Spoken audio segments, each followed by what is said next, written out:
আসসালামু আলাইকুম। ভারতের দাদাদেরকে নমস্কার। আপনাদেরকে একটা কথা বলতে চাই। বাংলাদেশের মানুষ, বিশেষ করে শেখ হাসিনা এত স্বৈরাচার ছিল, এত খারাপ ছিল, তারপরেও মায়ানমার থেকে যে রোহিঙ্গা আসছে 10 লাখের উপরে, বর্তমানে হয়তো সেটা 12 লাখ ছাড়াই গেছে। তারপরেও বাংলাদেশের ভূখণ্ডে জায়গা দিয়েছে। আপনারা দেখেছেন লাখ লাখ মানুষ কিভাবে বাংলাদেশে এসেছে। মায়ানমারের জান্তা সরকার অথবা তাদের দেশের অভ্যন্তরীণ সমস্যার কারণে 1971 সালে বাংলাদেশ এবং পাকিস্তানের যখন সমস্যাটা হয়, একইভাবে বাংলাদেশের মানুষ ভারতে গিয়েছিল, ভারতের মানুষ সাহায্য সহযোগিতা করেছিল। এখন সরকার টু সরকার তাদের ধান্দা থাকতে পারে, সমস্যা থাকতে পারে, বা তারা বিভিন্ন ধরনের স্বার্থ দেখতে পারে, কিন্তু ভারতের মানুষ অথবা বাংলাদেশের মানুষ অথবা মায়ানমারের মানুষ তারা কিন্তু ধান্দার মধ্যে নাই। তারা জীবন বাঁচানোর জন্য মানবিকতার ক্ষেত্রে সাহায্য সহযোগিতা করে।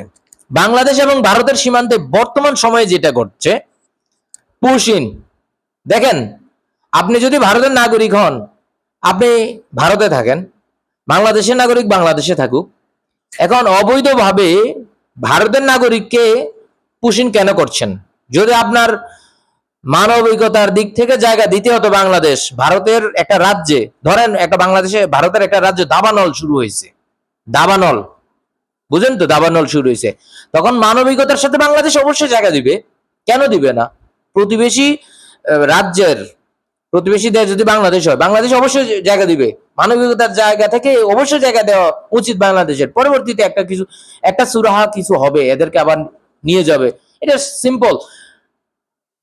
একটা দেশ আর একটা দেশ এত পেশাল কোনো কিছু নাই তো, পেশাল করার দরকার নেই তো। ভারত এত বড় দেশ, এত বড় দেশ, তারা যদি পাশের একটা ছোট একটা দেশকে দেশের ভিতরে মানে পুশিং করে, ডিস্টার্ব করে, একটা তাহলে কি হয়? ছোট লোকই হয়ে যায় না বিষয়টা?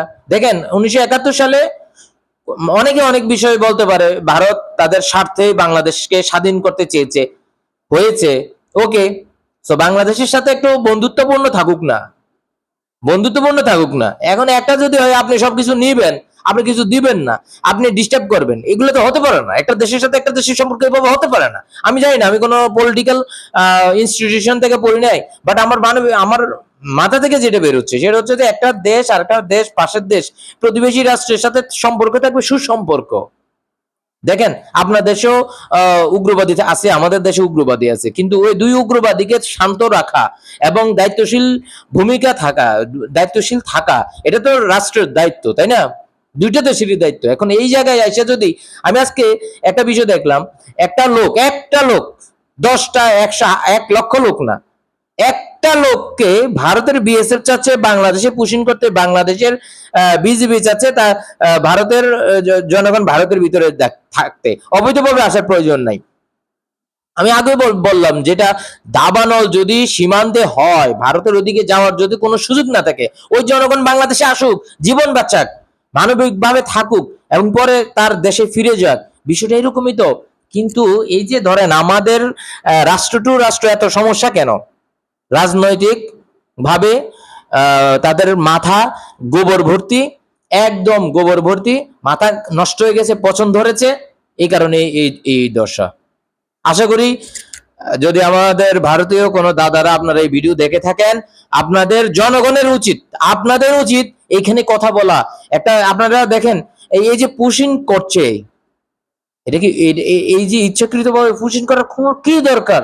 আপনার দেশের জনগণ আপনার দেশে থাকবে, আমাদের দেশের জনগণ আমাদের দেশে থাকবে। যদি সমস্যা তৈরি হয়, তাহলে সমস্যার সমাধানের জন্য দুই দেশের পলিটিশিয়ানরা তো আছে। এই পলিটিশিয়ানরা ভালো কাজটা করছে না, সবাই ব্যস্ত নিজেদের ধান্দায়। কেন ভাই?